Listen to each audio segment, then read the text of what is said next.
Good evening, everyone. Welcome to Woodbridge, the best town around. My name is John McCormick. I'm the mayor of this great town, and we're here tonight for one of the most fun things we do before council meetings, which is celebrate Pediatric Hydrocephalus Month. We have a little quick talk in here. A lot of people say a few words, then we go outside and we raise the flag. It's something we've done, 12 years? 12 years. 12, 13 years. Okay, so we're very proud that we're the first one in the state to do it. First one in the country. First one in the country is pretty cool. I'd like to be the first one in the country in everything, but, well, not everything. Some things you don't want to be first in the country. So let me start by introducing the council. To my right is Howie Bowers, the council president, represents the 2nd Ward of Fort Hope and Caseby. Sharon McAuliffe is the 1st Ward councilwoman representing Woodbridge proper and Seawarren, where the famous Ilians family is proud to live. Lisbeth De Jesus is a councilwoman at large, as is Councilman Greg Ficara, as is Councilman Kyle Anderson. They represent the whole town as I do. So this is a proclamation that we're going to present. I'm going to basically paraphrase it and just say that Cole Ilians was impacted by hydrocephalus. I'll let you tell the details, but has had multiple surgeries, 13 surgeries. He's a wonderful young man. I say it all the time. There's more pictures. I'm on Facebook all over the place. The person who I'm on social media with pictures with person the most is Cole Ilians. Because every place I went, from the moment Cole was a kid, they always came up, and for the first probably 5 or 6 years, I could pick them up. I didn't put them on my back, and did put them on my shoulders, and now no way, can't do that anymore. But they go everywhere with him. They're at all the concerts. They're at all kinds of town events. Kim is on our planning board. She's a great public servant. This hasn't stopped them from being very active in our community. Mike and Kim started this foundation, and it's a national foundation, and they have gone to Washington numerous times. I know when Leonard Lance was our congressman, he was very active with them in helping this organization get off the ground. So I always say, a lot of times something happens to a family. There's a tragedy, there's a calamity, there's an illness, something happens. And there is always somebody who starts a foundation, they start a cause, they start a charity, they start an account, and they get ready and they do something, they do an event and they raise some money. And then by the 2nd year, maybe they do it again. By the 3rd year, it's gone. It doesn't repeat. People lose interest and they don't have the ability to keep it moving, but the Ilians family, Michael and Kim, have kept this going since day one and made it national, and I'm so impressed, and we all are also impressed by what they've been able to do. So now I know Kim prefers when Mike speaks. Yes. Still do? Yes. All right, so let me call up Michael Ilians and fill in some of the blanks. Take a victory lap, talk about your advocacy for this, and take it away. Thank you. Thank you, Mayor. Thank you, Council. It seems that the year goes by so fast that we just did this a little while ago. I want to thank everybody for coming tonight. As the Mayor mentioned, we started the PHF in 2009 with 3 other families from New Jersey. 2 of the families are in attendance now. The Jansen family with their daughter Allie, who also has hydrocephalus, and the Dioria family with their daughter Adrian, who also has hydrocephalus. We have Jessica Allo, who has hydrocephalus. And we have a new family here. Where's Allo? A little girl in the back. So our newest family to the hydrocephalus community. As the Mayor said, we started the PHF in 2009. We've been going to Washington every year since 2011, except the last few years because of the pandemic, to advocate, raise awareness for hydrocephalus. In 2009, we had the month of September designated as Hydrocephalus Awareness Month, and we also started a caucus in Congress for the Pediatric and Adult Hydrocephalus Congressional Caucus for like-minded members of Congress, bipartisan effort to talk about and work on issues facing the hydrocephalus community. My wife is the president, so great job by Kim in putting everything together, the national conference that we have yearly, and we have a walk in September. We just had the brunch in May at the Derby brunch that was very successful. It wasn't that successful. I did not win a dime. No. But we did raise $15,000, so that was more important. That was a wonderful event. That was unbelievable. Sharon was Councilwoman McAuliffe was one of the most best dressed. If we had a contest, she may have won with the nicest hat. It was the community.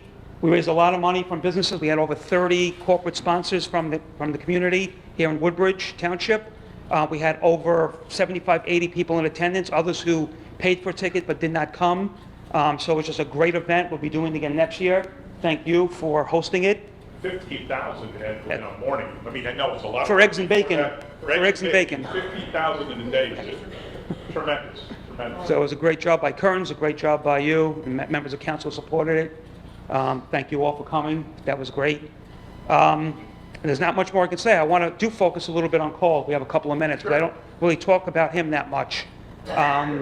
Cole is 17 years old, and like I mentioned, he's had 13 brain surgeries. Some of the things that he really has accomplished, he has spelled the longest word in the dictionary at 43 letters, a word I still can't pronounce. Last year in the spelling bee, he was asked 3 words in English, and he spelled them in Spanish. And he taught himself 150 words in Spanish himself. So that's unbelievable. And he's now... And he's now teaching himself Portuguese. So, and I'm still learning English, by the way. So I'm doing better. Coming from Brooklyn, that's no easy task. So I want to thank everybody. I don't think I left anything out. I appreciate the effort. We're going to go raise the flag for hydrocephalus awareness for the month of September. We have a lot of things going on. September 15th will be Wear Blue Day in support of hydrocephalus awareness. We have our walk on September 10th. We have a pasta dinner in Edison by the West Dyke family on November, the last Sunday before Thanksgiving. I think it's the 20th or the 21st. So again, thank you to everybody for coming and supporting hydrocephalus community and the PHF. Thank you. Do something at the community center too, or was that in spring? The mini golf, we changed the mini golf for the brunch. Oh, the brunch is Yeah, mini golf. yeah. Now we're not incumbent by the weather, Okay. so I don't have to worry about that. Let me ask the president if I forgot anything. Oh, I covered everything. Okay. Thank you. We should mention, you mentioned Allie quickly. Allie is starting graduate school in September. At where? You started in May, okay. Sorry. Don't correct the mayor. No, it's okay. She's bragging a little bit that you started. So you're a victim of hydrocephalus, and you started graduate school. What are you studying? Pathology. Pathology. Wow. What?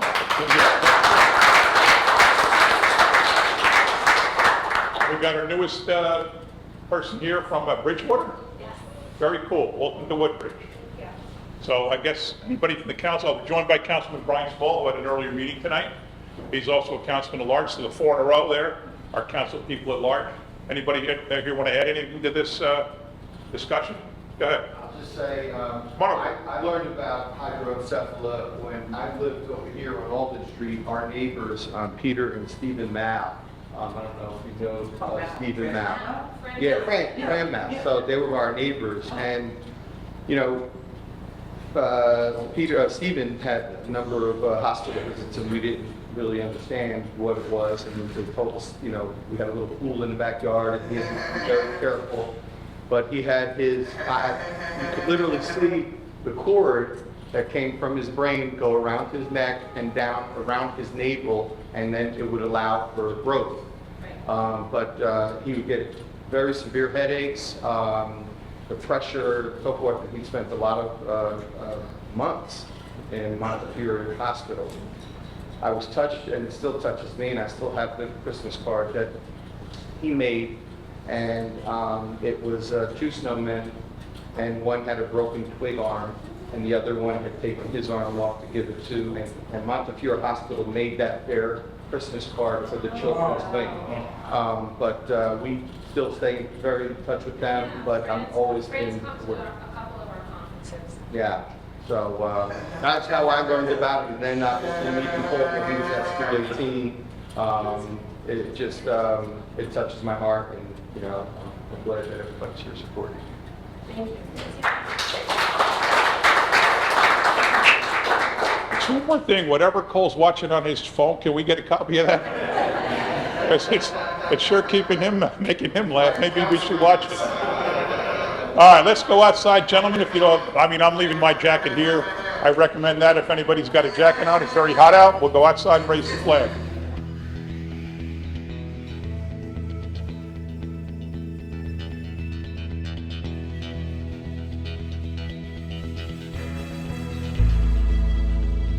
All right, let's raise a flag. All right.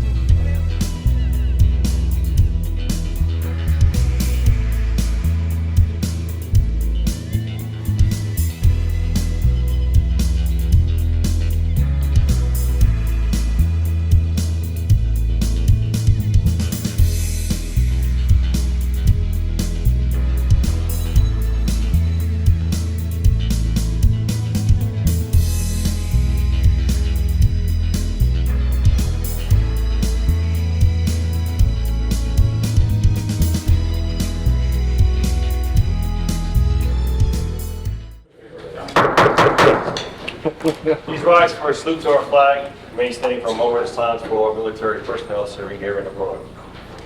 I pledge allegiance to the flag of the United States of America and to the republic for which it stands, one nation, under God, indivisible, with liberty and justice for all. Please be seated. Notice requirements of the open public meeting law have been satisfied concerning this meeting. The Home News Tribune, the Star Ledger published the notice according to law. It's posted on the municipal bulletin board and should be so noted in the minutes of this meeting. Councilman Spiller. Here. Councilwoman Meehan. Councilman Patel. Here. Councilman Anderson. Here. Councilwoman De Jesus. Here. Councilman Small. Here. Councilwoman McAuliffe. Here. Vice President Ficarra. Here. And President Bauer. Here. Could I get a motion to approve the minutes from August 2nd and August 9th? Motion. Second. Any questions or comments from council? All in favor, aye. Aye. Opposed? Ayes have it. Beginning with second reading ordinances this evening, we're going to take letter A first, which is an amendment to Chapter 7 of the revised ordinance of Township of Woodbridge with regards to designating handicap parking space at Gill Lane. I get a motion that this ordinance be taken up on second and third reading and the public hearing be open. Motion. Second. Any questions or comments from council? All in favor, aye. Aye. Opposed? Ayes have it. The public hearing is now open on letter A only. Hearing no comment from the public, could I get a motion that the public hearing be closed, the ordinance be adopted and submitted to the mayor for approval as required by law? Motion. Second. Any questions or comments? All in favor, aye. Aye. Opposed? Ayes have it. Letter B is an ordinance amending Chapter 7, also the traffic revisions within the municipal code. This is to designate a multi-way stop intersection, which is a four-way stop on North Washington Avenue at Bedford Avenue. Could I get a motion that this ordinance be taken up on second and third reading and the public hearing be open? Motion. Second. Any questions or comments from council? All in favor, aye. Aye. Opposed? Ayes have it. The public hearing is now open on letter B only. Hearing no comment from the public, can I get a motion that the public hearing be closed, the ordinance be adopted and submitted to the mayor for approval as required by law? Motion. Second. Any questions or comments? All in favor, aye. Aye. Opposed? Ayes have it. Letter C is an ordinance establishing salary ranges for the employees of the Township of Woodbridge. Can I get a motion that this ordinance be taken up on second and third reading and the public hearing be open? Motion. Second. Any questions or comments from council? All in favor, aye. Aye. Opposed? Ayes have it. The public hearing is now open on letter C only.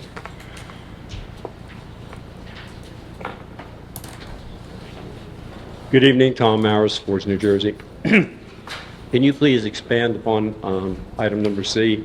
What exactly does that do? How much is it raising the salaries? And is that for every employee within the township? It's housekeeping. Each employment has a position, there's a range of salary that position can make, so it's not going up. Am I correct? This ordinance does not raise anybody's salary.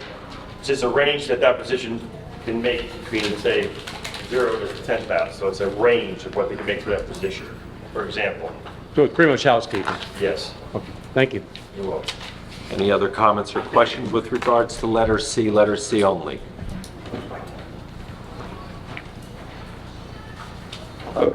John Batarik, Woodbridge. On the Woodbridge range for Woodbridge employees, my question is, when we purchased the club, the employees that work for the people that own the clubs, the Polo Brothers, I believe, are they Woodbridge permanent resident? Are they included in that thing? Are they Woodbridge permanent employees? There. Employees of the club? That has nothing to do with this ordinance. This ordinance. You can ask that in the general meeting. Thank you. Any other questions on or comments on letter C? Here are no other comments. Can I get a motion that the public hearing be closed, the ordinance be adopted and submitted to the mayor for approval as required by law? Motion. Second. Any questions or comments from council? All in favor, aye. Aye. Opposed? Ayes have it. And finally, second reading on letter D, an ordinance authorizing the sale of certain property identified as block 50, lot 17.03. Can I get a motion that this ordinance be taken up on second and third reading and the public hearing be opened? Motion. Second. Any questions or comments from council? All in favor, aye. Aye. Opposed? Ayes have it. The public hearing is now open on letter D only. Again, Tom Maris, Sports, New Jersey. I'd like an explanation of which property is that specifically, why is it being sold, what is the proposed use by the buyer, and at what price? It's a piece of property, if you know Smith Street, heading, I guess, west. It's a triangle, and Smith Street cuts off to the Casby Firehouse. Okay. Piece of property we own that we're assigned to the developer for $500,000, who's developing a warehouse in that area. Is that going to take down the fire station that's there? That's part of the different project, right? It's an open piece of property. It's overlaid, it's open, but yeah, that's, the firehouse in that residential area is getting, Are they going to relocate the fire station and Yes. keep one in Casby or not? yes, staying in case. Okay, thank you. Any other questions or comments on letter D? Letter D only?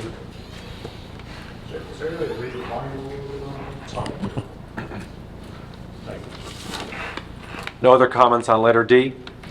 Here, no other.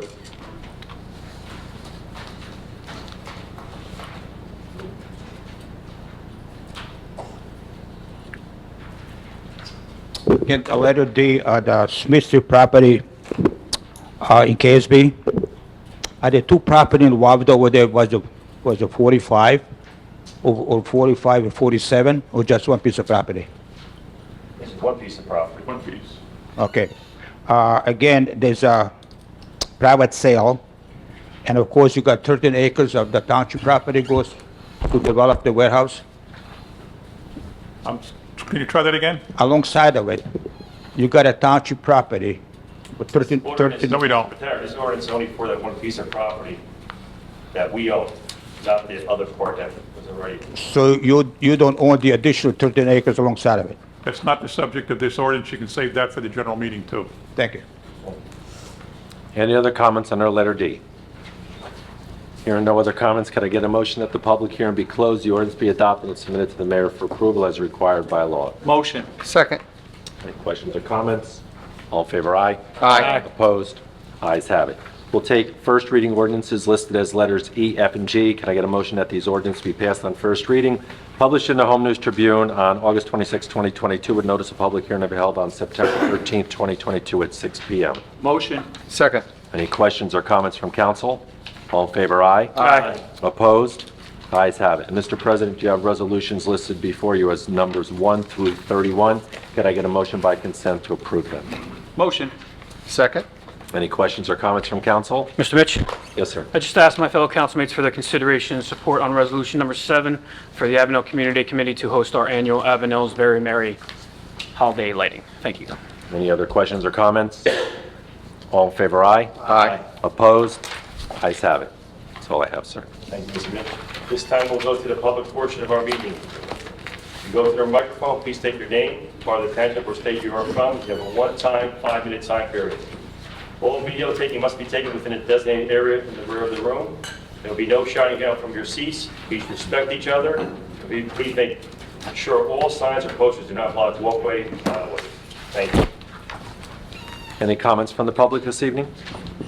If you Before I can, go speak, I give you the, it's what I'm going to talk to is just bullshit here. I don't have enough. About property taxes, I just have a question. Is the tax bridge here? No.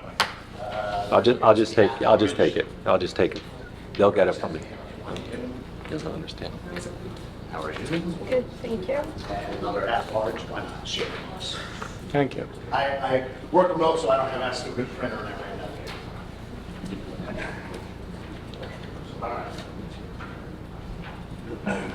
Try to be efficient with time here. So my name is Scott Gorich. I live in the Woodbridge proper, a couple of blocks from here. So what you have in front of you is a quick assessment of properties close to my property that are, in the first section, what I've highlighted is the difference in our assessed values.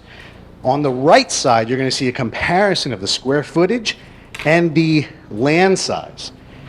And what you can see is two of the homes have 50% more land than I do. Two of the homes have 70 and 30% more house than I do, but our assessments are only incrementally different. Somebody's got to explain that to me. I'm a relatively new property owner. I come from Jersey City, whereas some of you may or may not know, went through a huge disruptive reval. I know that is a very dirty word because we're close to next on the list. I know, John, you'll disagree with me on that. We're, what would it be, 30 years from a reval? So I've got a couple of questions. If it requires scheduling time afterwards to have a better answer for them, just let me know who I have to talk to about these things. So first off, just the sheet.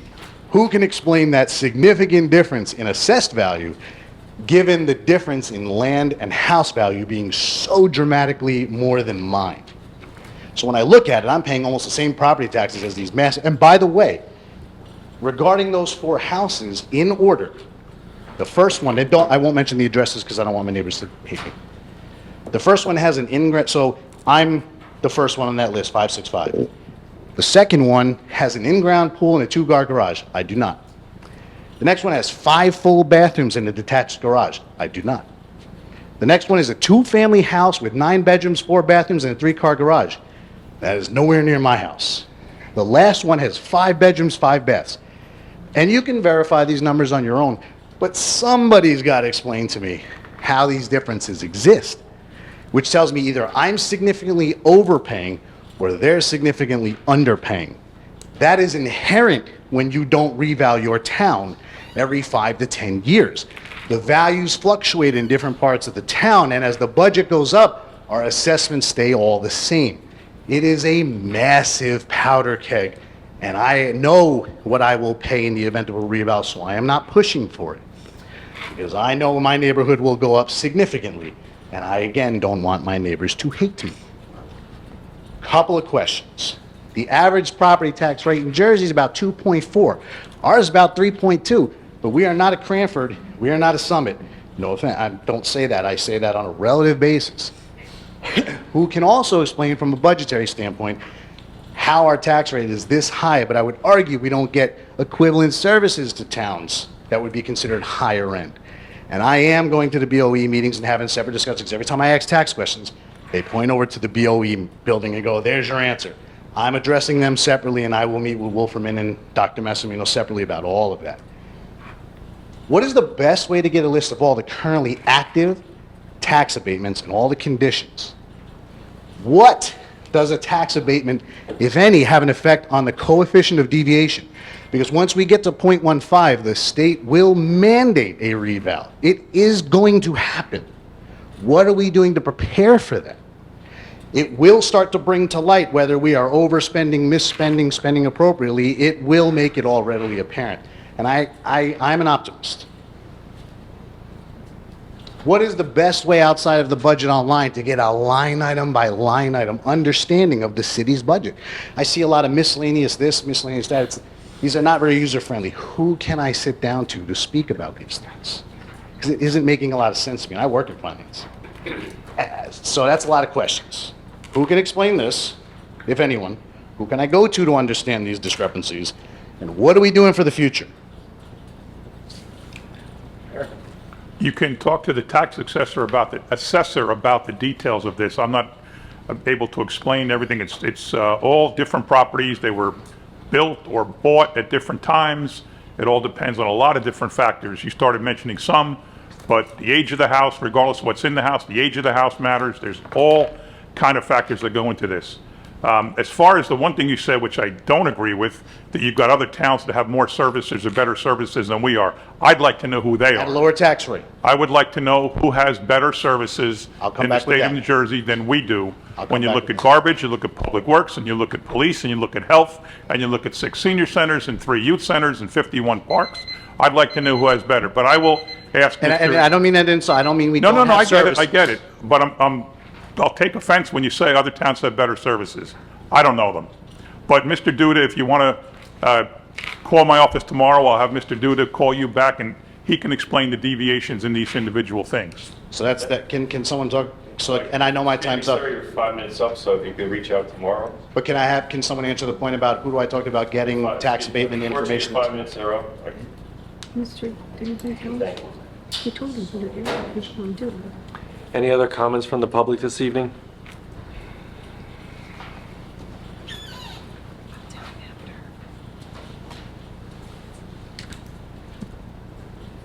Good evening, Paul Lund, Hoke Lawn.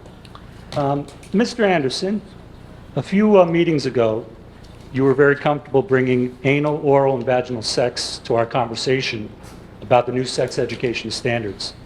Not too long ago, this was a topic that you wouldn't bring up in polite conversation, much less a public forum, but here we are.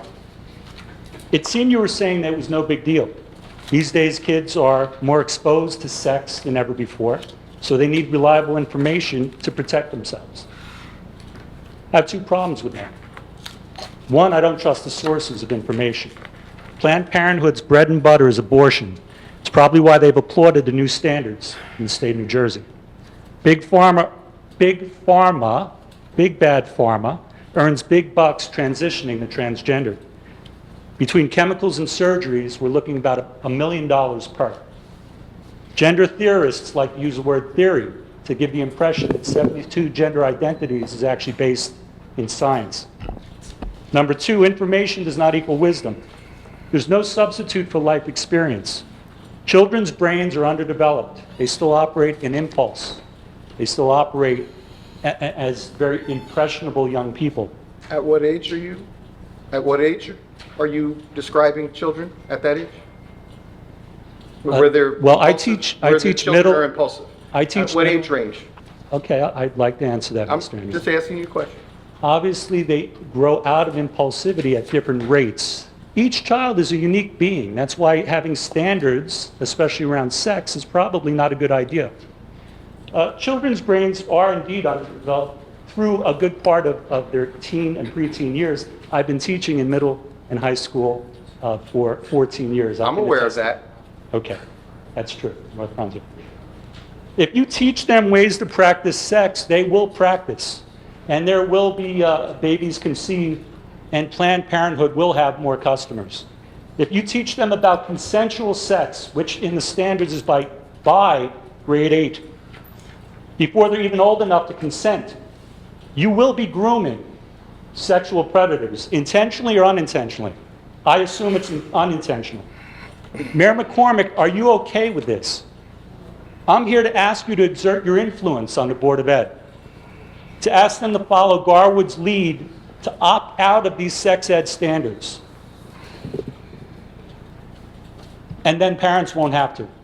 You once told me around all these energy alternative schemes that you just as soon see opt-in as a way to go. At the very least, I'm asking you to allow parents to opt in to lessons that they may feel are highly inappropriate for their children.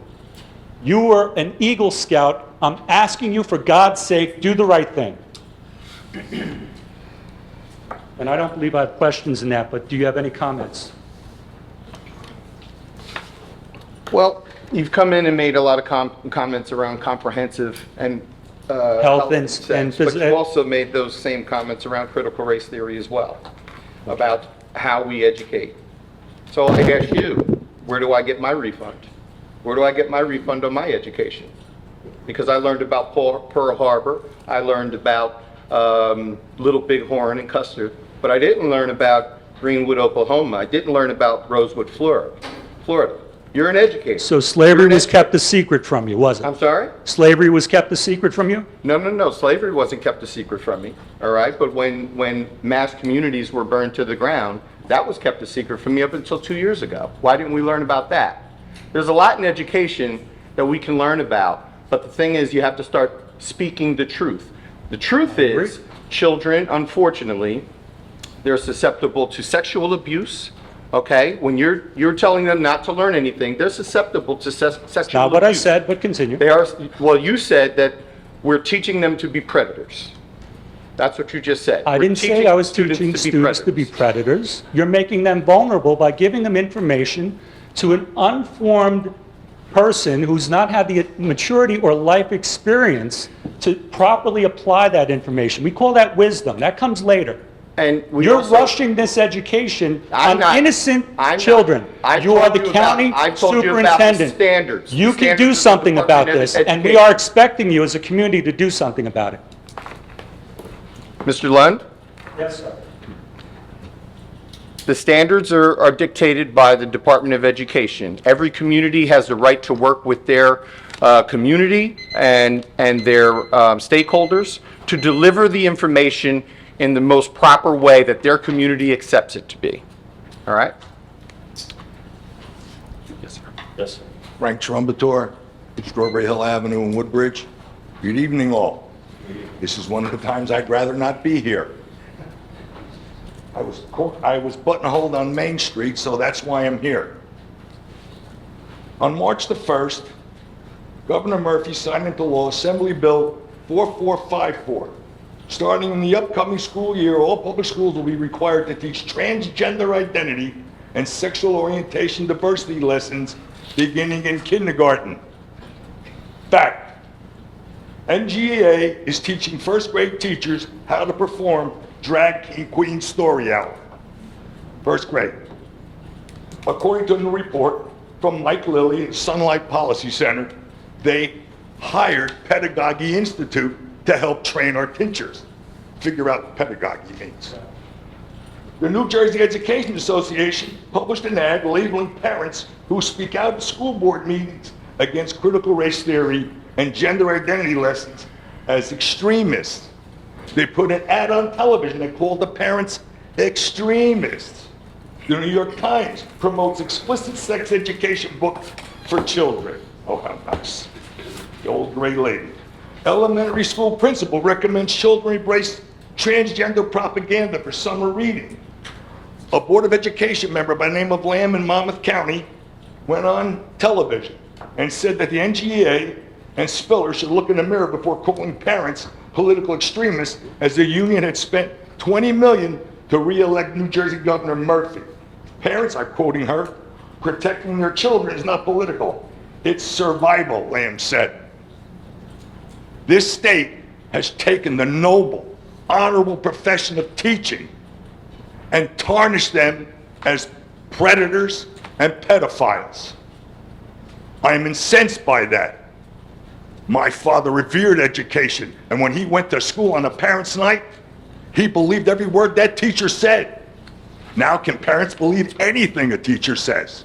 I don't know. I don't think so. Students are being intimidated by their peers and obligated by the faculty to affirm sexual ideology that contradicts their religious beliefs. Tragically, they're being labeled as transphobic and harassed on social media to conform to the approved sex beliefs of state government. This is the state government. Here's what the parents want. Tell their kids to refuse to fill out the survey until shown to the parents. One person said, put the school taxes in escrow and starve the union teachers. Another one said, unenroll the kids for 15 days to flatten the tyrant curve. This is not me, this is the citizens on Main Street. Homeschool and then re-enroll.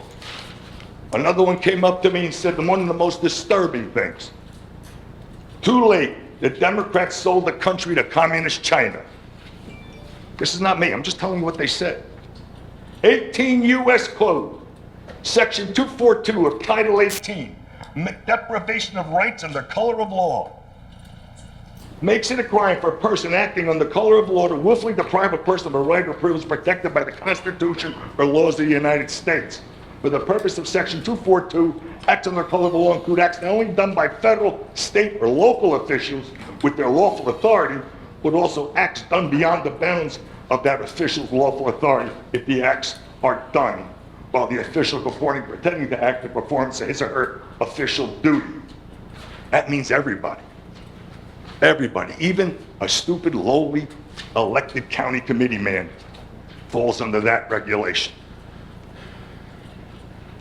I beseech the town fathers and mothers to put an end to this horror in our school.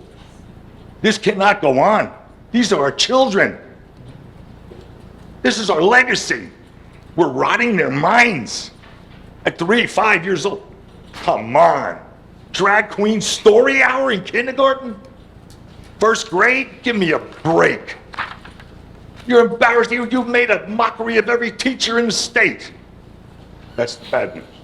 The good news is I appreciate Councilwoman McAuliffe sending me the list of places for people to get food at food pantries because we're having a real problem. There's that yield curve inversion between the 2-year and the benchmark is not decreasing very much. In fact, it's widening to 40 basis points, 30 to 45 basis points. Recession is going to start being spray painted on the side of buildings. I thank you. Thank you, Mr. Trout. Any other comments from the public this evening? Hello, my name is Elsie Caro. I live in Colonia.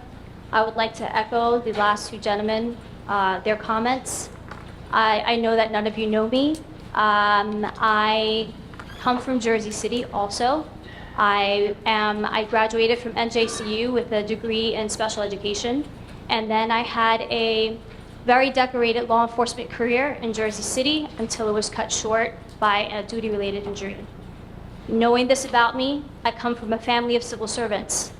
Our entire lives, I was raised by civil servants, and I also gave my life towards for the people of the communities that I lived in. With that being said, I know how important it is to have a position of power and to protect the innocent. Knowing that, it infuriates me to know that we have people in the position of power here who aren't doing anything to protect our innocent children. Children, they're gonna have their entire lives to figure out different relationships, things of that nature. They're children for a short period of time. Their childhood is so short. And for them to be robbed of that innocence by people who are supposed to be protecting them and educating them, it's not right. I'm not a politician. I'm a mom. I'm dedicating my life to my family. It's up to you now to take that baton and continue protecting our children. I say to my son all the time, and I believe that it was St. Augustine and also William Penn who had different variations of this. I say to him, what's right is right, even when no one else is doing it. And what's wrong is wrong, even when everyone is doing it. And this is wrong. There's no other way to say it. This is wrong. So I ask you, please, to take a step back and instead of looking at what everyone is doing, what everyone thinks is right, and really put your focus on our innocent children, the small window that they have, and protect that, regardless of what everyone else is doing. That is it. Thank you. Thank you. Mr. President. Councilman Anderson. I just want to make a comment, and I appreciate, thank you very much for your comments, Ms. Elsie. Everyone on this day is here. We're all either parents, some of us are grandparents.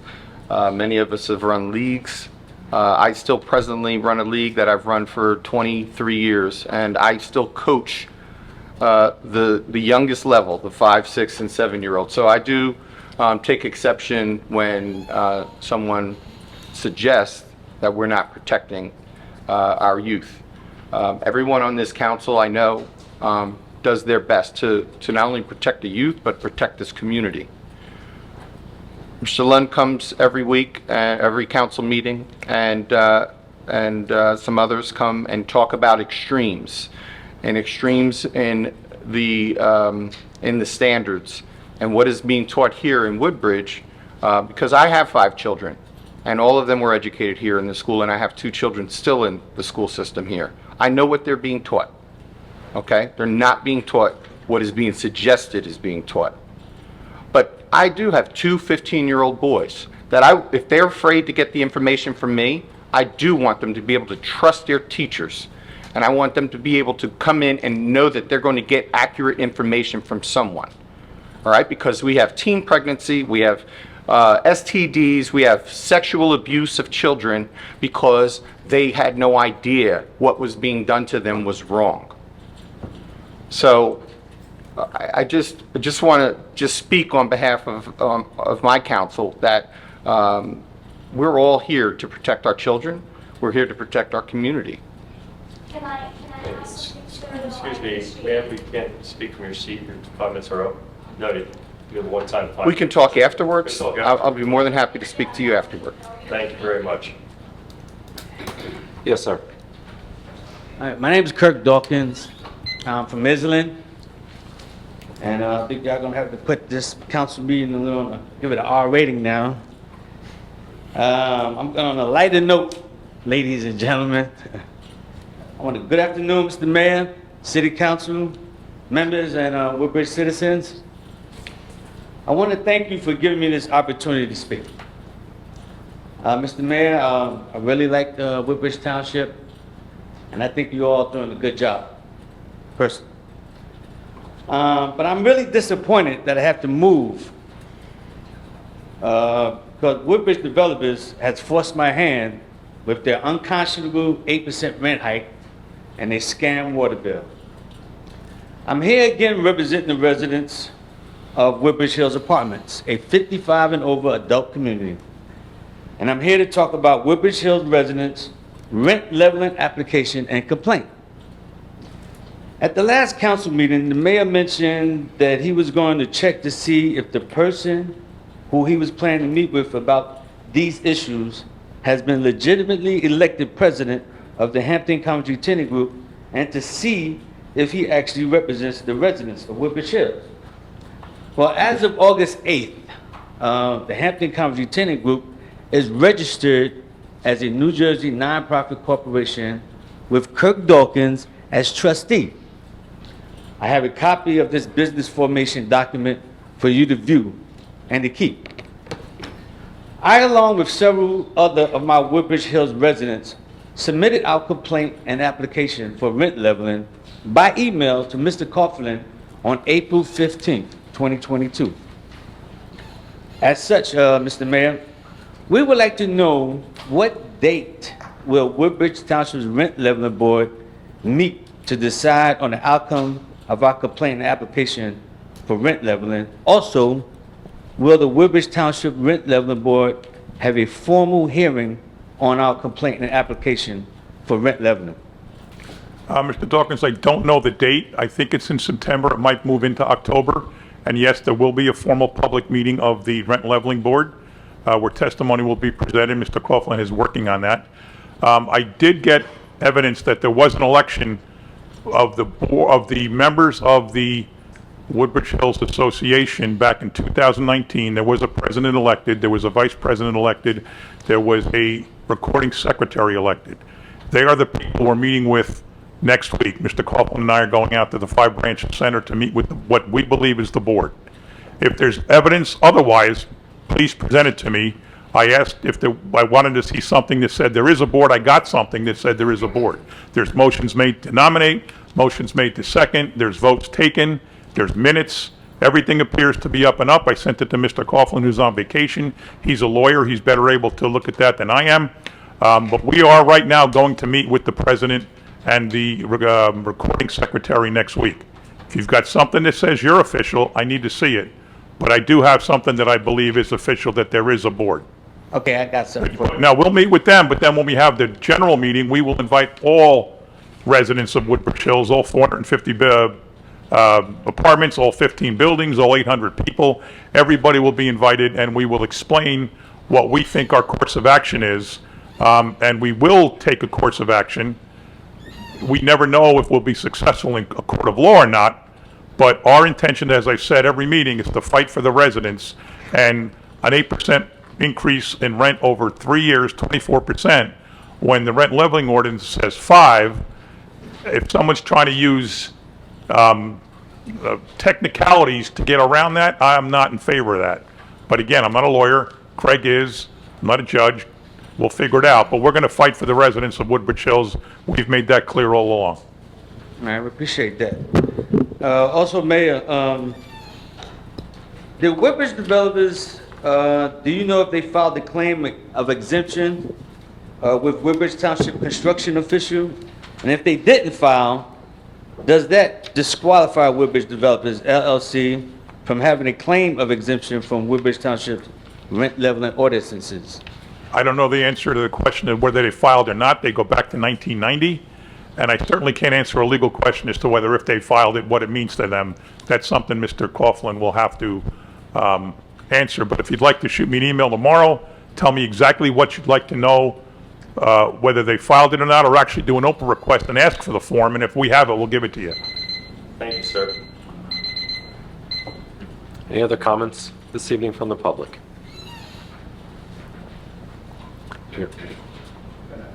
Before I start, I hand over some handout, Yes. Good evening, council members. I'll take it. Thank you.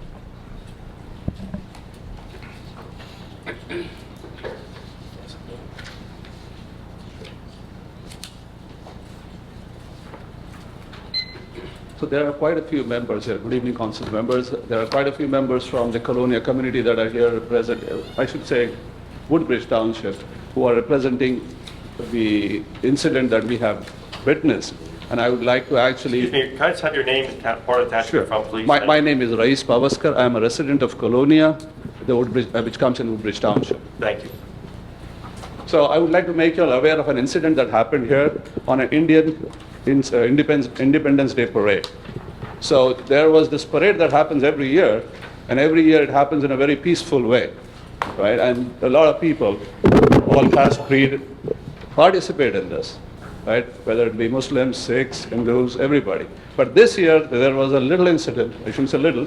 Why did I say little? It was a huge incident for everybody of us, because there was a bulldozer that was put in front of the parade, and that was a huge, what I say, a symbol of hatred that was presented there for the community. This is, and I'll give you a little background of why I say that. So the bulldozer has been recently become a symbol of hate in India and in Indian politics. It has been used as a tool to bulldoze communities in India, wipe out their businesses, whoever raises objections or stands up to anything that is not right. And that thing was put as a symbol here, right in front of the parade, and we people who were attending that parade were really terrified by that. And it's really objectionable that it was put there, and I really don't know whether anybody of you are aware of this, the way it happened. And I'm sure, I mean, people were not aware what this meant, because for them it was just a mere bulldozer, right? But this is a symbol of hate, hatred, and creating fear in the community. We don't need it here in Woodbridge community for sure. It can remain in India the way they are doing the politics, whatever they do there, it can remain there in their shores, but cannot come to our shores and disturb our own community here. Certainly not. And we have the community members here who are actually standing up for that and trying to make people aware that this is a mark of hatred, this is another symbol of Islamophobia, racism, fascism, whatever you call it. Now this comes from an organization that is RSS, which has an US wing which is called HSS as well. Now this organization follows the footsteps of Nazis, which is Hitler's ideology. Now this is no good. I mean, we cannot entertain it in our shores here for sure. We as community members, council members, mayor and his office, we should stand up to this and try to put a checks and balances, of course, and how we can do it, I think we'll have to collectively decide and discuss. But this is too sad, too bad for the community. Now I have a few points to say. I mean, there are residents who have felt bad about it, feared about it. They're also fearing that this kind of hatred might leak into the school system, where there are, especially the high schools, where kids who are mature enough from the other community might get into the acts of bullying, using these props by intimidating people, intimidating other kids. I mean, there could be Muslims, there could be Christians, there could be Hindus, Sikhs, whoever, right? So that was one of the feedback that we got. The other feedback is that, I mean, this was put out there to create a kind of fear in the whole community. I mean, the Indian original, people of Indian origin, whether it be whatever caste, creed, or color, right? There's a difference that I wanted to just emphasize here, which people mentioned. There is difference between Hinduism and Hindutva. Hinduism is practiced in a very peaceful manner, but Hindutva, the way it is being colored today by the Indian government. Thank you. Sorry. Yeah. Colored by the Indian government is they are trying to be fascist. They are trying to make it very crude and very oppressive to the people. And we don't want it up here. So the request to the community and the council here is that we should have some checks by which when you all approve this kind of parade, we should have some checks and balances somewhere where we can control such acts and we can have this parade peacefully, where we all can participate, and people from Indian origin who can participate in there very peacefully, run with them, talk to them, celebrate, eat sweets, distribute sweets, all of that. There is no reason for this on our shores. Thank you. Sir, thank you very much. Are there any other comments from the public this evening?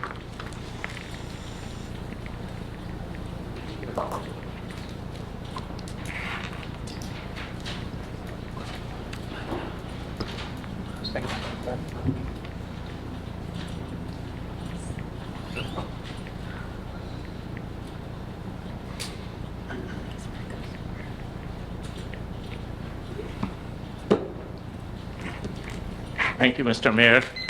Thank you, members of the council. My name is Tariq Hafiz. I live in Islin since 1987. What was witnessed, what this brother Mr. Reis just said was very sad. I was in the town hall meeting at Edison. There were kids 16 and 18 years old who were shivering with fear when they were mentioning that every morning when they open up their Facebook or social media accounts, they are being bullied over there. There was a young lady, about 18 years old. She said she has been harassed on the streets of Woodbridge, on the streets of Oak Tree Road while she was wearing a hijab. And this has started with a long time ago with the introduction of this bulldozer over here, the introduction of bulldozer in India. Let me explain to you what was the bulldozer. The bulldozer had the name, it was called Baba Bulldozer. The Baba Bulldozer is one of the politicians in India who, when a young lady spoke up, next she knew that without any due process, her house was demolished. Next they went to the Christians. Some Christians spoke up in her favor, their house was demolished. So this is going on in India. We do not want this over here. Mr. Patel is the member of IBA. He should have known at that time that what the bulldozer meant. He should have stood up for the community, not for his masters in India. He should have told Mr. McCormick, the mayor, that this should not be allowed. When Mr. McCormick, I was here when Mr. McCormick was beaming with joy that he got somebody from the Asian community to represent on the council so that there would be harmony and peace and love among the people in this community. And now this is what he has done. He should be sorry for what he done. He was brought it in to bring peace and harmony to this community. Instead, he's dividing and fear-mongering this community. And I would request Mr. Patel that since he has not been able to do what he's supposed to do, he should resign from his post. If he didn't know, he should have known it. And if he knew, then he put the community under the bulldozer. Thank you. Thank you, sir. Are there any other comments from the public this evening? Excuse me, Council President. I was at the event on Sunday. I was not aware about a bulldozer, but I will say this about my fellow councilmate, Councilman Patel. He has served the Asian community in Islin and even Edison, which is not part of the township, admirably since the day he got sworn in. So for anybody to come in here and demand his resignation, they don't know the work that Councilman Patel does on a daily basis, not only through the entire township of Woodbridge, but specifically the Islin community. Thank you. Thank you. There are quite a few members. Excuse me. They can speak, but they are refraining for the interest of time. Well, they could get 5 minutes. Anybody wants to try? At least raise your hands where here is. Who's in charge there? That's it. Thank you. Mr. Maris. Yes, good evening, Tom Maris, Fort New Jersey. A lot to follow up, some really elegant speakers tonight, and I think everybody had very valid points.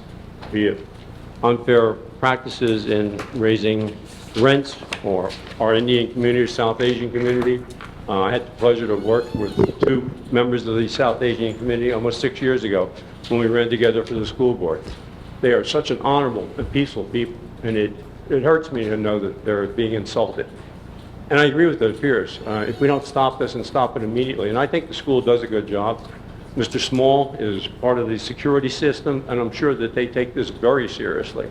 And they're not going to allow it to happen. But you're right, we need to stand strong to make sure that it doesn't. Because like other things we see creeping into the school that people spoke about tonight, with sex education of minors, that is parental rights. I'm sorry, it should be. And if they're going to teach, I don't want some teacher coming out of a liberal college teaching kids about sex or their morals. That is the domain of the parents, the guardians. And if you're going to do it, why not use professionals such as doctors and nurses to give those courses, not at the discretion of some teacher. And I've heard blowback about suggesting about putting cameras in the classroom, not to monitor the children, but for the safety of everybody there, but also to protect or, if necessary, admonish a teacher who may stray off course. And that can happen both ways. I heard Mr. Anderson talking, and all I can say is, well, this whole country is alight with worries about CRT and DEI. And yet we shouldn't be worried about it in New Jersey? Well, if it happened there, what makes anybody think it could not happen here? It can if you allow it, and we shouldn't allow it. Those curriculums should be heavily monitored. In fact, here's the thing that may go right on the heels of that. It was in the Home News Tribune back on July. And it says, parents push back on sex education. This is the key. State vows consequences for schools that refuse to teach new curriculum. There we go with the state government telling us how to raise our kids and how to teach them morals, what they should be learning, and by whom. Again, I hope everybody will stand together to make sure our community does remain very, very safe. And I'm so glad to see people out tonight. Many of us have been here before. We stand and cry like wolves, pardon me, at the moon, because nobody else is here to hear us. And yet now the community is turning out. It always takes something that hurts somebody to bring everybody together, but at least we are together, and I hope we stay that way. I also like the question about where does the township stand on the acquisition of the Ross Street School, which is going to be taking the parking lot away and flipping it into a 94-unit apartment complex right across from that beautiful new school. Have you made that purchase yet, Mr. Mayor? No. Are you going to make it? Yes. So the school board has acquiesced yet again. No, they have not. Then how are you going to buy it if they're not saying yes? The school board has to buy it, and it's up to them. Right. Well, you just said you were going to buy it, so obviously you knew. I'm sorry, I'm not going to next debate to that. it. They're buying, Thank you, it's their my land, time. we're selling Please, our my land. 5 minutes, thank you. You'll have yours, and you always take advantage of it. Also, I want to say Ms. Kreffel is here, and I hope everybody's paying heed to stopping this power plant in Casey. It's another thing this town does not need, despite politicians wanting more money in their piggy banks. And finally, just a matter of safety. I wish somebody would do something with the county on Main Street, going from Route 1 and 9 all the way up to the new apartment. That is a disgrace. That road looks like a tank field. There are huge potholes, unevenness, and if you're going north, just before you go to turn into, just after, into Wegmans, there is a sunken drain cover right there that must be 3 inches below. Anybody that hits that gets a hell of a rap. And I noticed people struggling to get across the roadway coming out of the apartments already. There's no safety. There's no traffic lights there. We were promised they were going to be there. And if we wait for the county to do it, it's probably going to be a few dead people before it gets done. Thank you. Thank you, Mr. Barrett. Any other comments from the public this evening? Good evening. My name is Patricia Osborne. I'm a resident of Island. I am a lifelong resident of Woodbridge Township. I'm representing the Human Rights Commission tonight. This is a very interesting meeting that covered a variety of concerns and topics. Mayor McCormick and the council approximately 2.5 years ago reinstituted the Human Rights Commission. Our mission is to stamp out bias, hate, any kind of discrimination within the community. We're also charged to educate the community. And from a lot of the comments that I heard here tonight, that might not be a bad thing if we all came together and had common definitions and knew what we were allegedly talking about. So I'm here to invite you to September 12th Human Rights Commission meeting, which takes place in this chamber at 6:30. Some of your comments are community comments. Some of the comments address the Woodbridge Township Board of Education. We provide a forum where we can schedule particular topics for the evening. We have no time limits. So if you have concerns or issues and you want to discuss them in detail, we will schedule that topic for the meeting. That doesn't mean anybody that has something else to talk about, but that topic would be our first priority at the meeting. And then we'll see if we can find common ground. We'll listen to your concerns, your issues, and hopefully together as a community, we can solve some of these issues or problems and arrest some of your concerns. Chairman Morgan is in transit from Georgia, and he could not be here tonight, but Don Green, who is also sits on the Human Rights Commission, is here. We've heard your concerns, and to say that this was not an interesting meeting would be wrong, because this was very interested, and we heard your concerns. So what we need, and Mr. Maris pointed it out, only a few people come. You're more than welcome to come to our meetings. Chairman Morgan also said that if there's a particular issue that we have to delve very deeply into, we would then form a subcommittee and meet with those individuals. So for example, we've already met several times with the school district over the DEI curriculum. We've met with the police department on very issues and concerns that the public had regarding the police department. So those are just a few of the things that we touched on.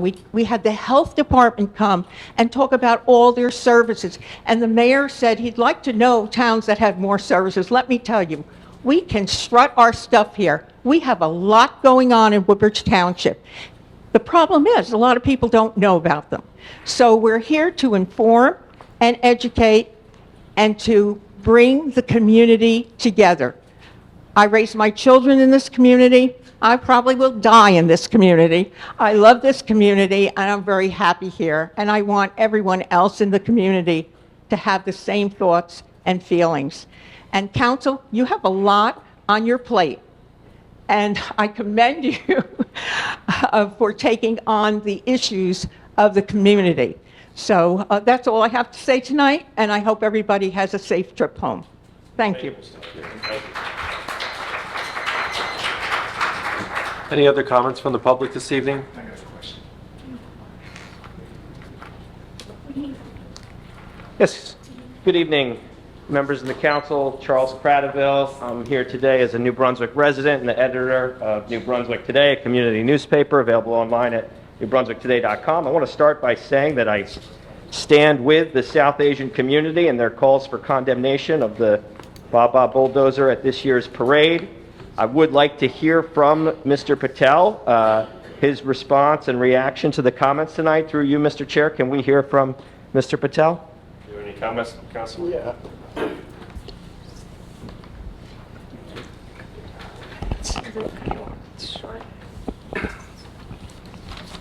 Yes, I was at the event. The parade actually they've been doing for years, and usually me, mayor, we all council join the parade, I mean, somebody mentioned the bulldozer was in the front. It was in the front, I think. it was in the middle. And by the time maybe all of council and the mayor actually, they weren't there. I think they just left the stage, we were there only in the beginning part. To me, when it was surprise, I mean, they were asking, I don't know much about the bulldozer and Baba's, Indian politics, because I came when I was 19 years old, and I've been here for 42 years. I don't follow any Indian politics, But I think whatever they did, organizer, I think it was very deplorable. I strongly condemn myself. I mean, I do associate with them, but I think we are going to talk out to them. Right now, that leadership, they are not present, so we can't talk much about it. But when the president comes, we are going to sit down and say, I think this should not be repeated. And I don't know, we can even ask them for their apologies. I don't know whether we will be successful or not. But that's my stand. Thank you for the honest response.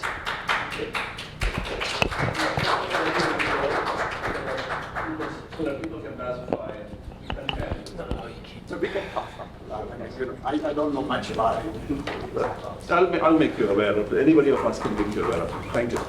Yes, and I would also like to hear if the mayor has a response through you, Mr. Chair. Does the mayor want to condemn the bulldozer? I've had several meetings, including with many people in this room. I'm learning all about the issues, and I need to hear from the IBA. We've asked them to come in and explain themselves. They haven't been able to do that yet, and I will hold my comments until I've had all the chance to do all that research and hear from all sides about it. But I want to thank you, Mr. Reese. You were in the meeting with me. About 12 people came in last Thursday. Last night, about 6 of us got together at Mr. Patel's house to talk about this, and I'm learning what HSS and RSS and BJP mean, and really getting into education. This was not something I knew about. I was in the front of the parade. I didn't see the bulldozer. If I saw the bulldozer, I would not have even know what it meant. But the next day, we were alerted from a lot of people in this room, and I thank you for taking the time to let us know what's going on and to educate us on this. And we will continue a dialogue, but I just think it's proper to hear from everybody before coming to any conclusions and to see what we can do going forward. Thank you, Mayor. I do want to enter an item into the record, if that's acceptable. I'll hand it over to the clerk after my remarks. I attended the Woodbridge Redevelopment Agency meeting earlier today. I noticed an agreement on their agenda to hire THA Consulting based in Bluebell, Pennsylvania. And I wanted to make you all aware that the founder of this company was convicted of indecent assault in Pennsylvania. For the record, it was a sex crime against one of his employees. 2 months after his conviction, the company changed names from Timothy Haas and Associates to THA Consulting. And notably, last I checked, a couple of longtime executives in the company were still running it, along with Mr. Haas's wife. They took over the business. And I'll note that the MCIA, which is led by Chairman James Nolan, severed that agency's ties with the company after becoming aware of the conviction and community concerns about it. Quote, they're being replaced, he told me last summer when we started asking questions about this. The item I'll share with you is an August 25th, 2021 article titled Parking Deck Designer Remains on Federal Board After Indecent Assault Conviction, and I would ask that you review it. I guess what I'm trying to learn here is, was the township aware of this situation?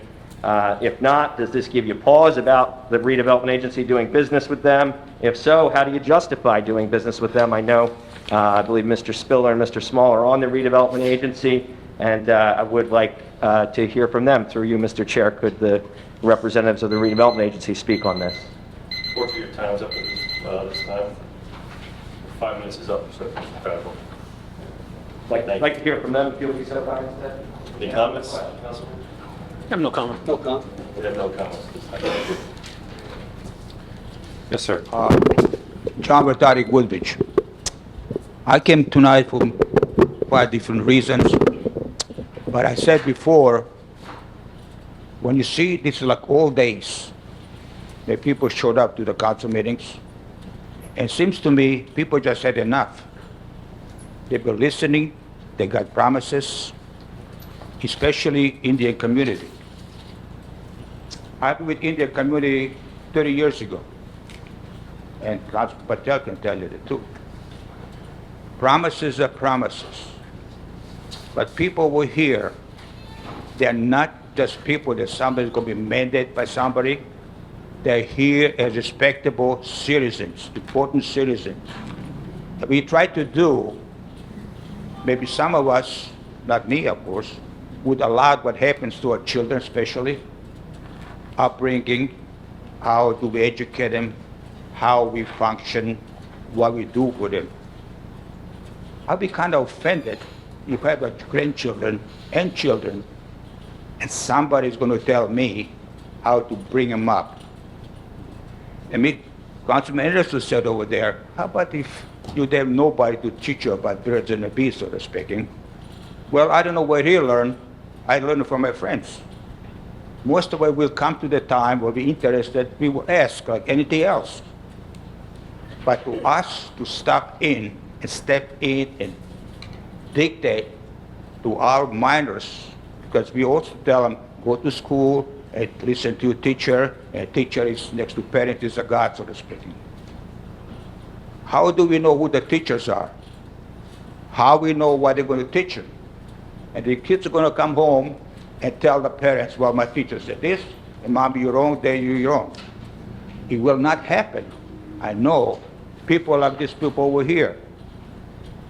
They don't want their kids. We don't want our kids to be taught by some government. And like I said before, I was in that kind of school 70 years ago. And they taught us to turn us against the God, its upbringing. And guess what happened? They could not work on our parents. Communism could not succeed, but they worked on the kids. And of course, they brainwashed some kids. And that's what we try to do over here. But bottom line over here is, talk to the teachers, and I'm sure officials over here, they don't believe what they want to do to us, to those kids. It's all about money. If we don't do program on, Trenton will not send money. If we don't do this, there's no money. It's a government at the top that dictate you people. It's not up to the mayor, and it's not up to you. It's the people at the top. If you don't do it, we will cut your funds. That's where the Catholic school don't succeed. And we talk to a lot of people in this room, a lot of people in the town. They'll be glad to take their kids out of the school, put them in private schools, but they can't afford it. And you got it because they cannot afford it. But you should not be forcing those people, those kids to learn something when they're not ready, because you think they're ready, you want to get it because somebody give you money for it. That's what I got to stop. And you see today, the people will stand up because they had enough. Teach them what you're supposed to teach them to succeed in the world. The rest of the world is not doing what we are doing over here. So I think we're embarrassed. People rest of the world are laughing at us. This is not just an American issue. This should be a world issue. If it's not a world issue, it should be American. But stay out of it. Leave it up to parents, grandparents to do with the kids. Before I run out, I want to ask another question. On the first reading on the 26th resolution authorizing the second amendment to financing agreement with Woodbridge Senior Housing Association L&P for Maple Tree Manor. What kind of agreement, Mayor, is between a maple tree and a Woodbridge? Mayor? Back 20 years ago when that was built, there was an agreement with the township that called for a pilot payment, a payment in lieu of taxes, at 6.28% of their rents, which is a standard agreement throughout the state for housing authorities.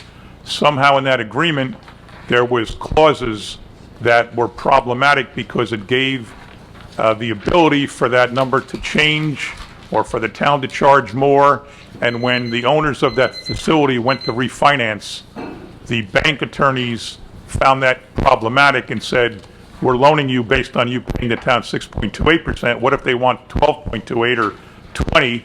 So they came to us and they said, we have a problem with this clause. And we said, we want 6.28%, which is the standard number. We're never going to seek more. So they asked us to sign an amended agreement so they could show that to their lenders and get that financed. That's all we did. We're not changing anything we're receiving. We're going to get the same amount we always get. It's the same on the other housing projects here. It's, as I said, pretty standard in the whole state of New Jersey. So we're just helping them get their project refinanced and getting the paperwork cleaned up so their banks and their bank attorneys can be satisfied. I know that there is a website. Your 5 minutes are up. Thank you. All right, thank you very much. Good night. Any other comments from the public this evening? Sir?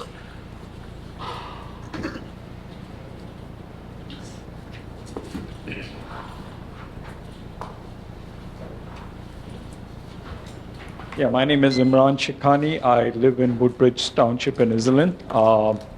And I've been here for almost 25 years. The first time I landed in America was in 1993.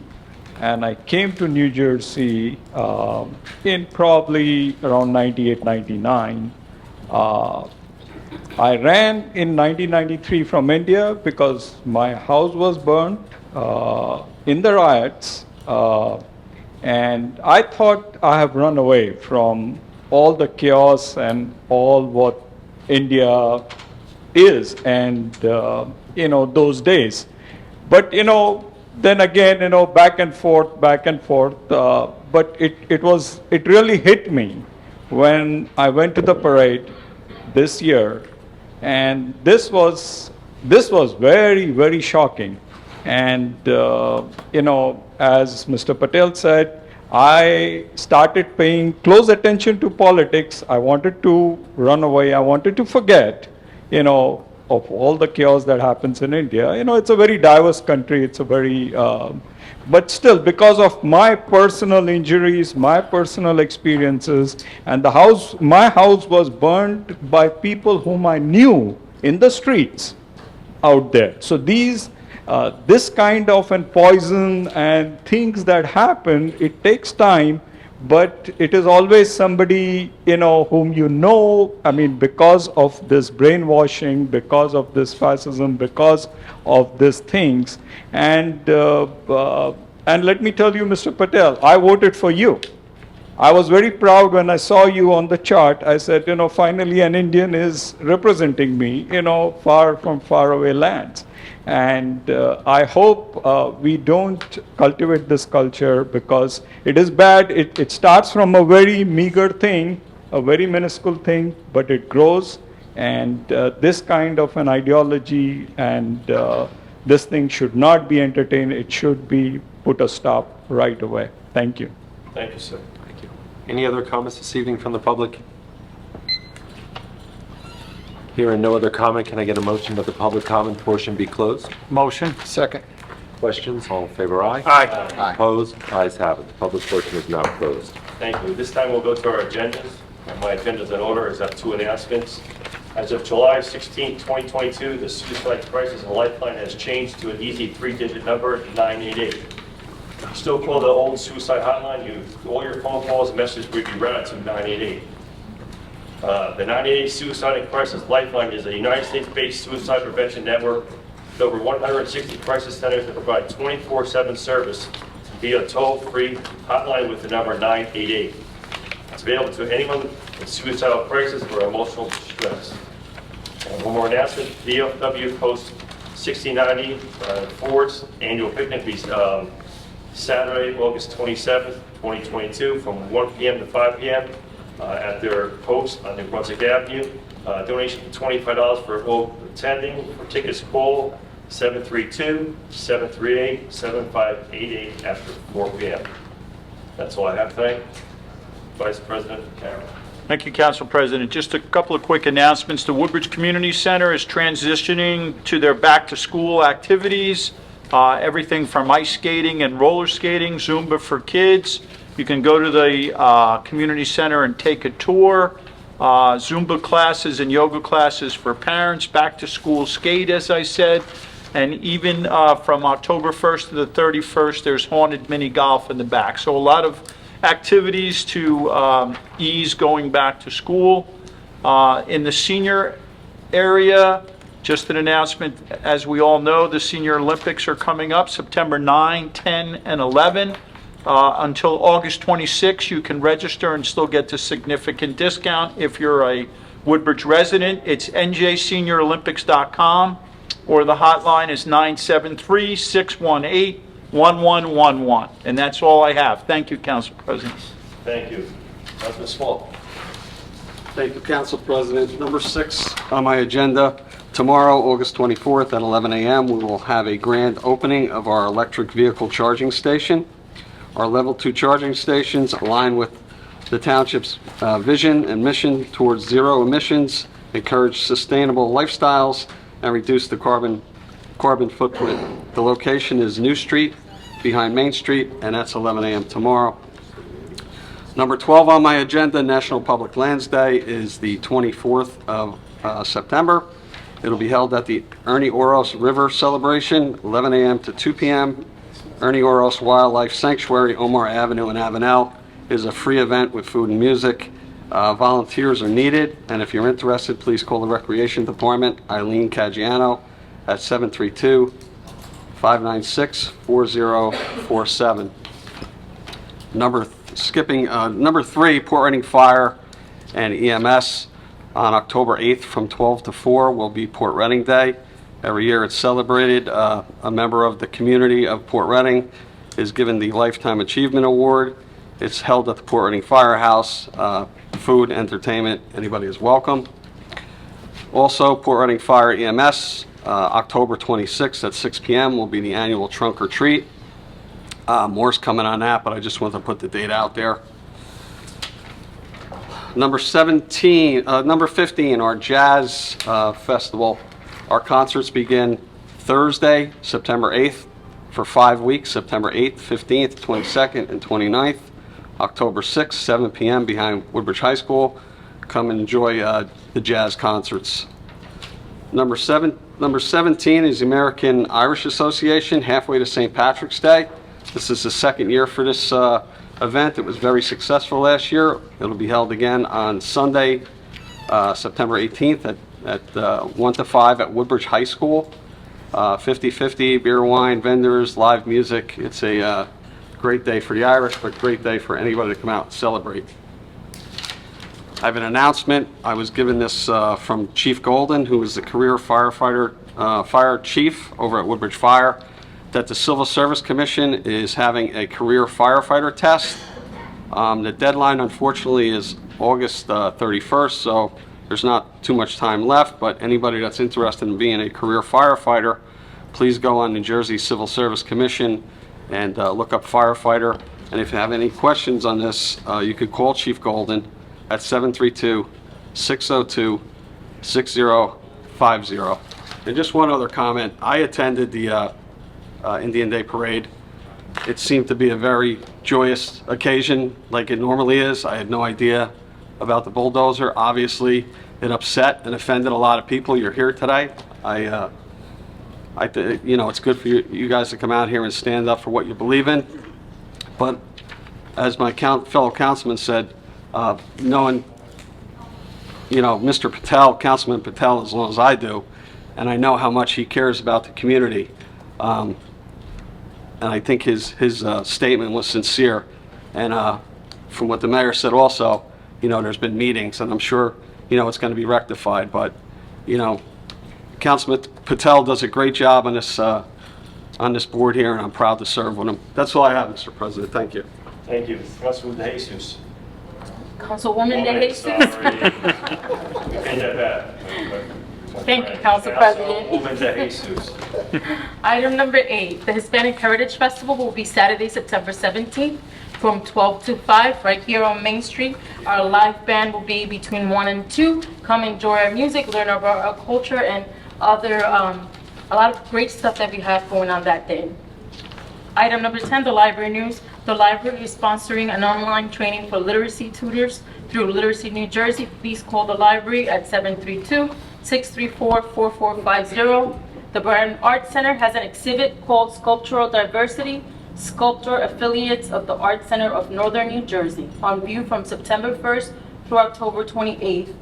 Founded in 1972, this group's mission has been to educate and inform the public about three-dimensional art. New Jersey sculptors from all corners of the world exhibit together throughout New Jersey, working in a wide range of materials from traditional stone and bronze to fiber, paper, and recycled products. The exhibits entitled Sculptural Diversity examines how our cultural differences can affect differences in choice and applications of materials. The Barron Art Center is also accepting vendor registration for Barron Fest 2022, Woodbridge 15th Annual Fine Arts and Crafts Festival. Please contact the Barron Art Center for more information. Then I have item number 12. On August 14th, we unveiled the sign designating East Williams Park and Hope Lawn Fords as Girl Scout Park, and that is right at the entrance of the Greenway. And then I want to announce that our backpack drives will happen this Friday in Hope Lawn. Anybody that lives in Hope Lawn and has school-age kids, please stop at the firehouse from 4 to 6. We'll be giving out backpacks. And in Caseby, it will be Saturday from 12 to 2 at the Clinton Avenue Park. Para los residentes de Hopeland estaremos dando mochilas el viernes en la Casa de Bomberos de 4 a 6 y en Caseby será el sábado de 12 a 2 en el Parque de Clinton Avenue. And I have one announcement that Board of Ed member Dan Harris shared with me. Back to school sales tax holiday. We want to thank Applebee's also. They donated $1,100 for backpacks and school supplies yesterday. A couple of us went there, and I want to thank them. And we want to thank McDonald's on Route 9 in Hope Lawn. They're having a backpack giveaway on Saturday as well. Now, back to school sales tax holiday, new 10-day holiday from paying the state sales tax on select back to school items, including computers, printers, art supplies, athletic equipment, and traditional supplies like pen, pencils, notebooks. Again, that is 10 days running from Saturday, August 27th through Labor Day on September 5th. That is all that I have, and I want to wish all of the kids that are going back to school and all the teachers, administrators, and support staff a great and blessed school year. That is all that I have. Thank you. Thank you, Councilwoman De Jesus. Councilman Spill. Thank you, Council President. Item number 8 on my agenda, Avenel Fire Company is having their annual comedy night. I don't want to rush through summer, but we normally sell this out every event. Saturday, November 5th at 7 p.m. is $25 per ticket. For ticket information, you contact Chris at 732-803-1524, or you can reach out to myself. Our own Joe Fernandez is the headliner that night. Again, it's always a sellout. It's always a great night. You can bring your own refreshments, so that's always a good thing. Item number 9, the Avenel VFW asked me, we're having a wing fest this Saturday, August 28th from 2 to 5. That's located at 60 West Park Avenue. $5 per person for all-you-can-eat wings. That could be like 2 cents a wing for me. For information, 732-636-9615. The rest of my agenda is in order, Council President. Just one announcement, 2 announcements. I'd just like to thank the mayor, the administration, and Rec and Parks Department for starting the process of realigning the big softball field at Peltzman Park to house another cricket field in the township. If you pass Peltzman Park on any weekend morning, you'll see that it's being used. A lot of our residents are taking part in cricket facilities, so that'll add another cricket area to the township. So thank you for that. And just to reiterate, Councilwoman De Jesus, school's starting, so just be mindful. We should always drive safely, but just keep in mind, kiddies will be back on the school, on the roads, buses will be out, so just keep an eye out, be safe. Thank you to all our emergency responders, fire, EMS, our Woodbridge Police Department, CERT, and all our public works and township employees. God bless America. Thank you, Council President Bauer. Thank you. Councilwoman Behan, excused. Councilman Anderson. Thank you, Council President. My agenda is basically in order, but I do want to remind everyone that Hall of Fame tickets, that is going on this fall in October. The Hall of Fame tickets are on sale. You can purchase them through the Recreation Department. The Woodbridge Township Addiction Services is hosting their 2nd annual 5K color run and walk, a race for new pathways to recovery. That's at the Alvin Williams Memorial Park on Saturday, September 24th. Registration begins at 8 a.m. and the race begins at 9 a.m. For more information, you can contact 732-855-0600, extension 5020, and reach out to Gabby Pasternak, and she'll be able to give you information on that. Unfortunately, I have some sad news. We have a young man that meant a lot to this community who was killed in a car accident a few weeks ago. Zaire Robinson was a former athlete, student athlete at Woodbridge High School. He was also now coaching at Raritan Valley Community College. He was a phenomenal football and basketball player and just an all-around great young man. Zaire was 24 years old, and he had a 3-month-old son, Zane. Together with the township and Zaire's friends, and the mayor is also supporting this as well through his charitable fund. We will be hosting a 3-on-3 tournament for Zane Robinson, his son, on October 1st. And that's going to be held at various courts throughout Woodbridge Township. The championship will be at our new Acacia basketball courts over here on Port Reading Avenue. The teams are $100 entry fee for the high school age team and a $200 entry fee for the adult teams. All the profits from the proceed will go to Zane Robinson's educational fund and also money toward Zane's mom so she can help raise her 3-month-old son. So if you have any questions, you can contact Mr. Tominski in the about the tournament. Contact Mr. Tominski, Bobby Tominski at the Recreation Department. We're asking teams to get out and sign up as soon as possible. The deadline is September 16th. I would like to make a comment on behalf of Councilman Patel. I too was at the parade. We tend to walk up in front of the parade because the parade tends to move very, very slowly. And we like to get out in front of the parade and say our hellos, and then we're on the stage and receive everyone. I don't think anyone saw a bulldozer.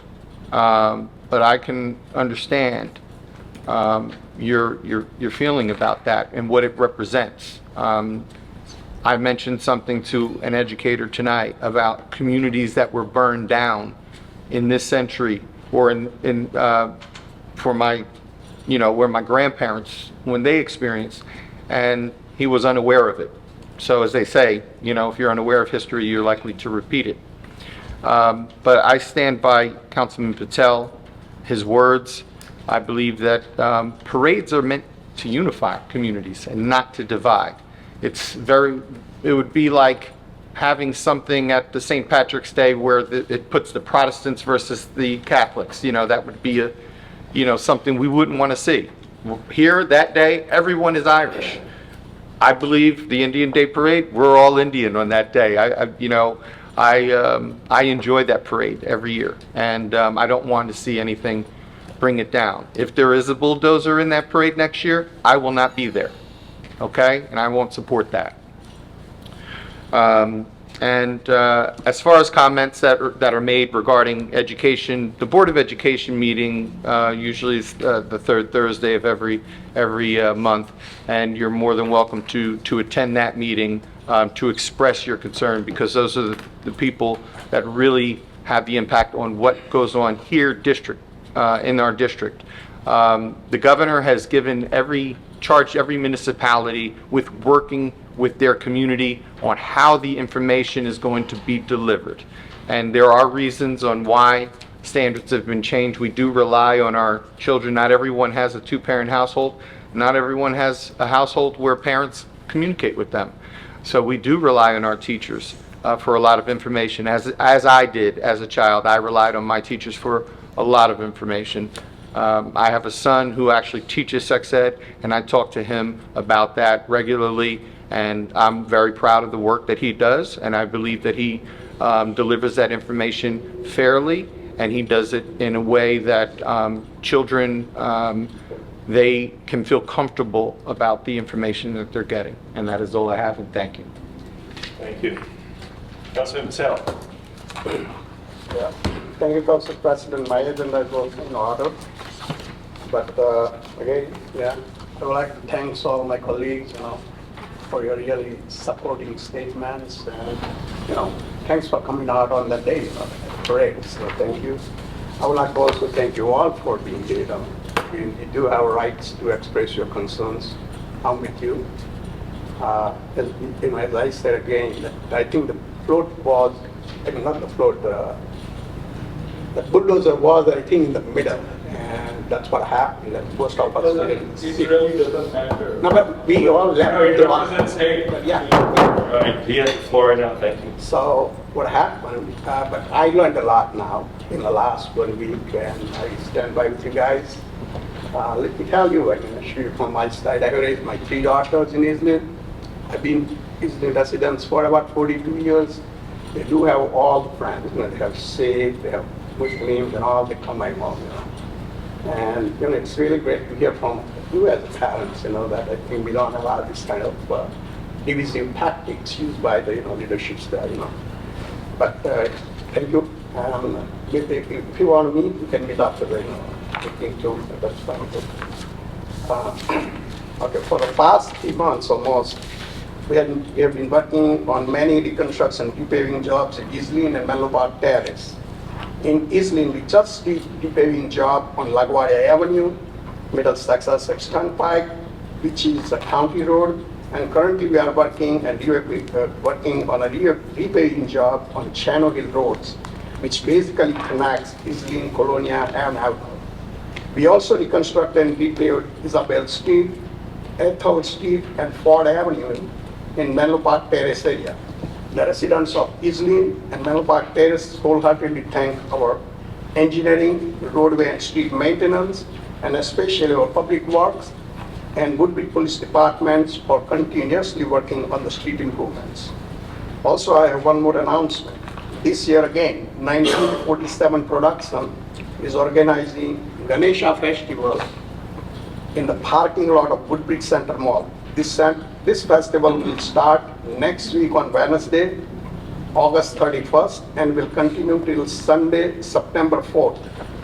There will be many guests attending this event, and especially in the evening, you may experience some extra traffic at the intersection of Woodbridge Center Drive and US Route 1. Also, schools are opening in 2 weeks. I would like to congratulate and extend my best wishes to all students and their parents. That's all for tonight. Thank you, Councilman. Thank you. Councilwoman Hull.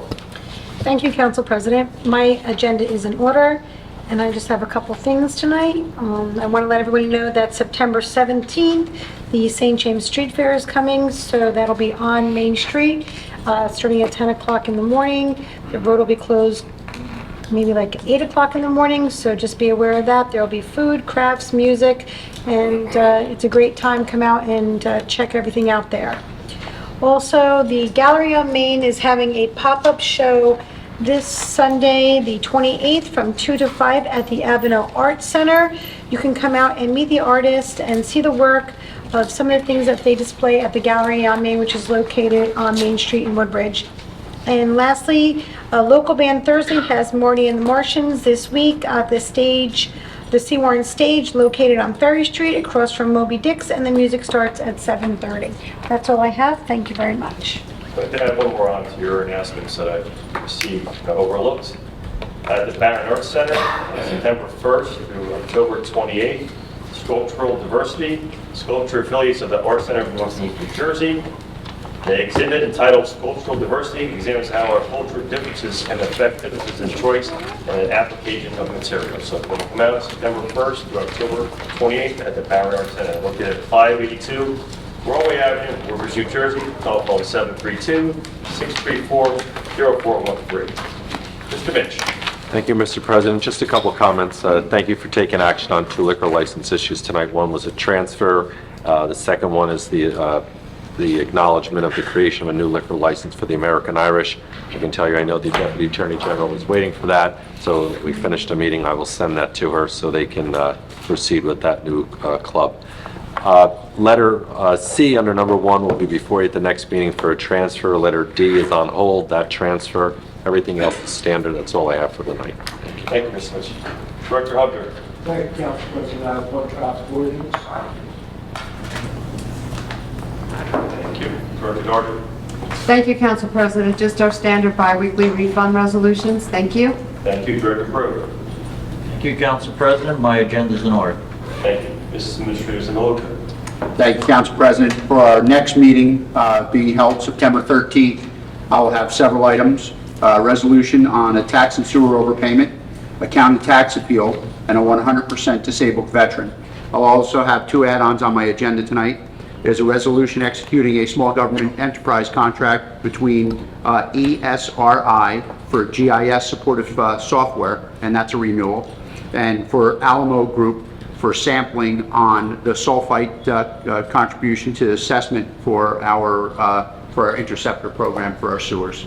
Thank you, Council President. Thank you. Legal. Thank you, Council President. Nothing. Okay. So I have one more statement regarding the Indian Day Parade. Unfortunately, I wasn't able to make the parade due to a prior family event. And like Councilman Anderson said, these parades are about unifying our communities, not dividing them. We had other hate issues come across us the past few years, and I made some statements early in the year about hate. And like I said, no one on this council or administration endorses hate or hate groups. I have to read the statement I read earlier in the year. We as the township are demonstrating our commitment to all aspects of diversity and inclusion with a collective effort to build an inclusion and an environment for all, so we all can get along, come together and celebrate, all right? Like I said, I wasn't there, but I've learned of the issue today. Thank you for presenting us the information. I will look into it. A motion for adjournment? Motion to adjourn. Second.